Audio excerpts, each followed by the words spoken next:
জানাজা অনুষ্ঠিত হয়নি, বলেছিল আমার জানাজা তুমি পড়াবা, আমার মায়ের পাশে আমার কবরটি দেবা। এখনো মারা যায়নি, এখনো ফাঁসিতে ঝোলেনি।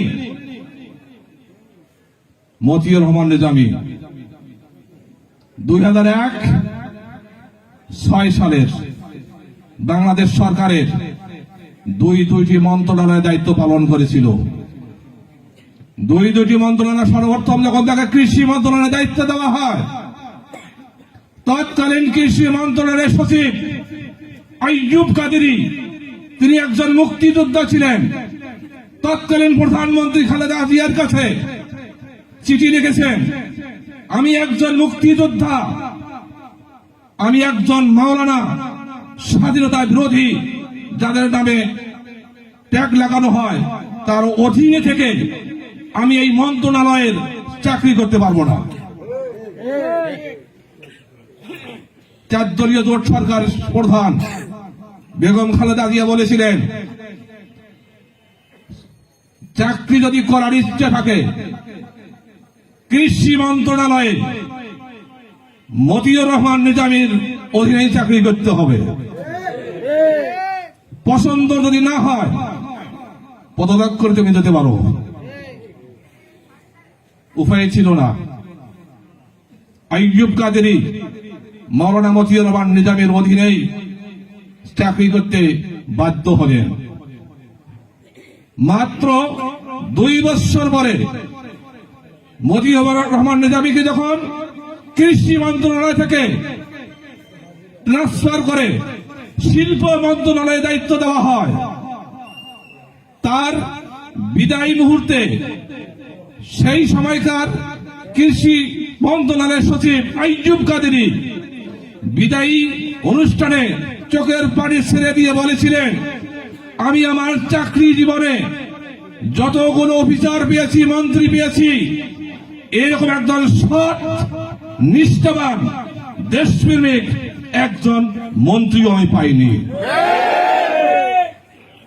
যিনি শুরুতে বলেছিলেন একজন রাজাকারের অধীনে চাকরি করা সম্ভব নয়।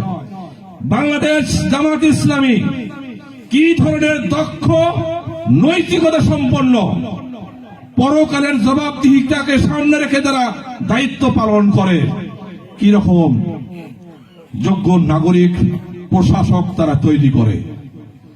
আইয়ুব কাদেরী আবার প্রধানমন্ত্রীর কাছে আবেদন করেছিলেন, মাননীয় ম্যাডাম, আমার প্রার্থনা মঞ্জুর একবার করেননি, এইবার প্রার্থনা মঞ্জুর করবেন, আমাকে যেন শিল্প মন্ত্রণালয়ের সচিব নিযুক্ত করা হয়।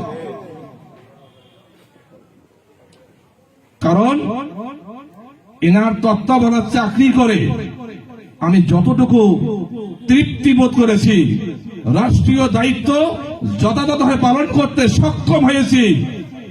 আর মনটা চায় জীবনের চাকরিটা শেষ পর্যন্ত এমন একজন মহামানব যাদেরকে ফেরেশতার মতো মনে হয়, ফেরেশতা তুল্য, তার অধীনে চাকরিটা করে আমি আমার দায়িত্বটা শেষ করতে চাই। তৎকালীন প্রধানমন্ত্রী প্রথমটা মঞ্জুর করেনি, তো পরেরটা মঞ্জুর করেছে। এই আইয়ুব কাদেরী আবার শিল্প মন্ত্রণালয়ের সচিবের দায়িত্ব পালন করেন মাওলানা মতিউর রহমান নিজামীর অধীনে।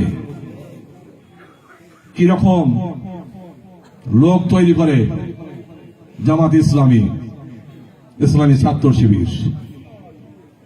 সম্মানিত হাজিরিন, এইবার নিজামীকে ফাঁসির মঞ্চে নিয়ে দেওয়া হচ্ছে। দুই দিকে 2 জন কারারক্ষী এসে হাত ধরছিল। নিজামী বলছিলেন হাত ধরার প্রয়োজনটা কি, বলছিলেন যে এটা আমরা করে থাকি।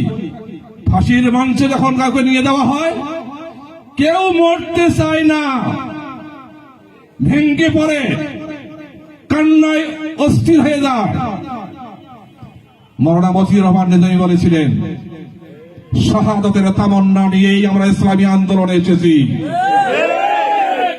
দেরি নয়, আমি আমার প্রভুর সামনে দাঁড়াবার জন্য ধীর আগ্রহে আছি। ছেড়ে দেন, আমি নিজেই সেখানে চলে যাব। এটা আমার দীর্ঘদিনের আকাঙ্ক্ষা, আমার এটা মনের বাসনা আজ পূরণ হতে চলেছে। যিনি মৃত্যু হওয়ার আগে, ফাঁসির মঞ্চে ঝুলাবার আগে নিজেকে বলেছিলেন যে কোন পোশাক পরে আমি আমার রবের সামনে দাঁড়াবো। মানসিক প্রস্তুতি কিরকম ছিল?